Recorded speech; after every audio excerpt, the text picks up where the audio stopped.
Você já sentiu o peso de um mês inteiro em 3 segundos? Eu sim. E não é fraqueza. É sobrevivência. Bem-vindo à vida real. Eu não vou te ensinar a ficar rico. Nem vou te dar uma fórmula mágica para sair do vermelho amanhã. Porque isso não existe. E quem promete, mente. O que eu vou fazer aqui é simples. Contar uma história. Uma história que talvez seja sua. Que talvez seja da sua vizinha, do seu primo, do seu pai. Uma história que a gente aprendeu a não contar em voz alta. Por vergonha. Por cansaço. Por medo de ouvir você não se planejou direito. Mas chegou um dia em que eu percebi. Não é só comigo. Não é só com você. Essa história se repete em milhares de casas brasileiras todo santo mês. E a gente fica ali, calado, olhando o extrato do banco como se fosse um diagnóstico. Eu sou homem, 47 anos, pele parda, cabelo grisalho começando a aparecer. Visto uma camisa simples, sento na mesa da cozinha depois das 9 da noite. E olho para as contas como quem olha para um adversário invisível. Neste vídeo, não vou te dar uma solução em 13 minutos. Vou te dar uma coisa mais rara. Identidade. Vou te mostrar que você não está sozinho. E que essa dor silenciosa tem nome, endereço e hora marcada. Vou começar por uma terça-feira qualquer. Das que não entram para a história. Acordei 5h30, tomei café preto sem açúcar porque o pó acabava antes do salário. Olhei pro lado e a minha mulher já estava de pé, passando roupa. Nenhum de nós dois falou sobre o limite do cartão que tinha estourado no sábado. A geladeira fazia aquele barulho estranho. O tipo de barulho que você ignora porque sabe que não tem conserto agora. O menino pediu iogurte. Eu disse: amanhã a gente compra. E ele olhou para mim com aquela confiança de quem ainda não aprendeu que amanhã pode ser só uma palavra bonita. Saí de casa com o carro fazendo barulho na suspensão. Passei no posto e coloquei R$ 20 de gasolina, o suficiente para ir e voltar do trabalho. Nada mais. No caminho, vi uma senhora com sacola de supermercado andando devagar. E pensei, será que ela também está fazendo conta no meio da rua? Será que ela também já decorou o preço do arroz de 3 mercados diferentes? Cheguei no serviço. O chefe puxou o assunto animado sobre as férias dele em Maceió. Eu sorri. Apertei a mão dele com a mão que, no bolso da calça, amassava o boleto do plano de saúde. Aliás, plano de saúde é um nome bonito para algo que a gente paga e tem medo de usar. No horário do almoço, recusei o convite para comer fora. Disse que tinha trazido marmita. E era verdade. Arroz, feijão, ovo e uma folha de alface murcha. Na hora de esquentar, fiquei olhando o micro-ondas girar. Parecia o meu mês, sempre voltando pro mesmo lugar. O pior não é a conta em si. O pior é o que ela faz com a gente antes de vencer. É o sono leve. É o celular vibrando e seu coração acelerar porque pode ser notificação de débito automático negado.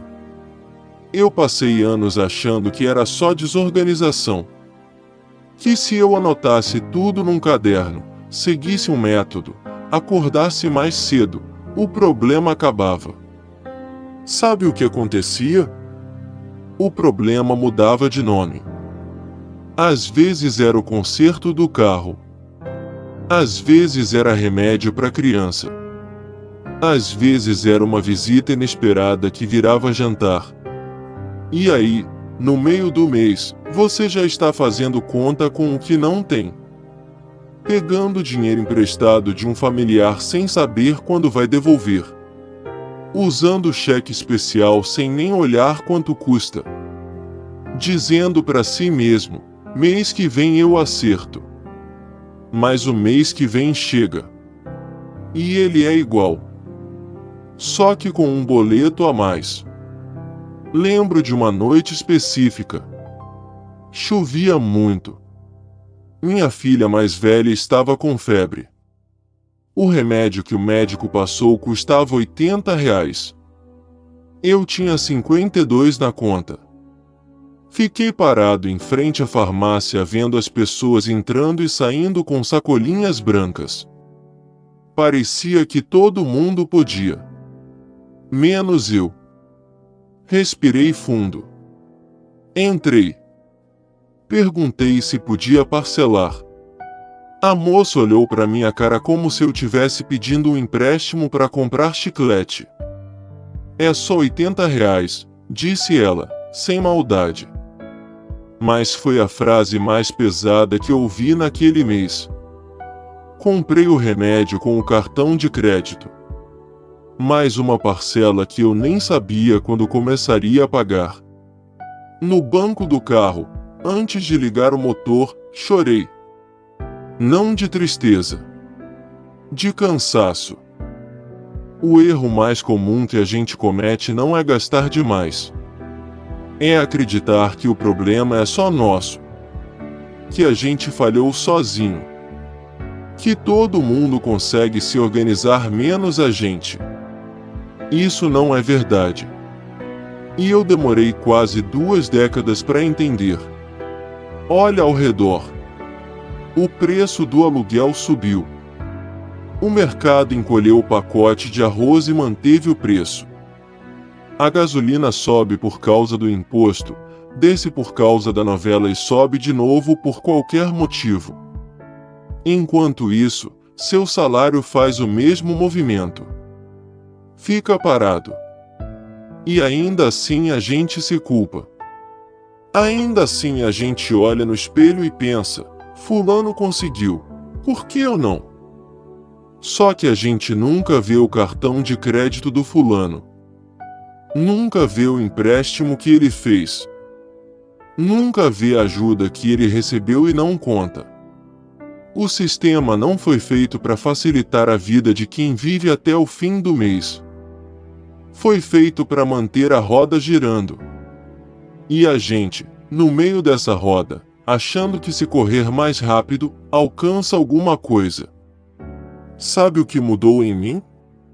Não foi um aplicativo de controle financeiro. Não foi uma planilha bonita. Foi entender que eu não sou um caso isolado. Que milhões de brasileiros acordam às 6 da manhã com o mesmo aperto no peito. Que a gente não é preguiçoso. Que a gente não é burro. Que a gente só tá jogando um jogo onde as regras mudam toda hora. Isso me deu uma liberdade estranha. Não financeira. Mental. Parei de me odiar por não sobrar dinheiro no fim do mês.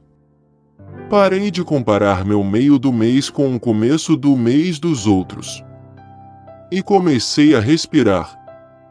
A virada não veio com um aumento. Veio com uma decisão pequena, quase besta.